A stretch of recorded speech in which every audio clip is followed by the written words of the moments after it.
बिस्मिल्लाहिर्रहमानिर्रहीम। आज का हमारा मौजू ब्लड प्रेशर से ही रिलेटेड है, जिसमें एक कॉमन क्वेश्चन है जिसमें वो पेशेंट पूछते हैं कि हम जो ब्लड प्रेशर की दवाएं ले रहे हैं तो अब तो हमारा ब्लड प्रेशर बिल्कुल नॉर्मल है, तो क्या हम ब्लड प्रेशर की दवा छोड़ दें? तो इसका जवाब है बिल्कुल भी नहीं छोड़ सकते हैं, क्योंकि आपको जो दवा दी गई है अल्हम्दुलिल्लाह उस दवाओं के नतीजे में ही आपका ब्लड प्रेशर कंट्रोल है।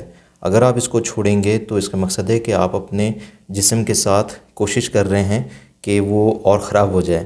तो ब्लड प्रेशर की दवा आप जैसे ही छोड़ेंगे ये ब्लड प्रेशर बढ़ जाएगा। आपका जो जिस्म है वो उसके लिए उन जो दवाएं दी गई हैं तो उसी वजह से ये ब्लड प्रेशर की रीडिंग्स कंट्रोल हैं।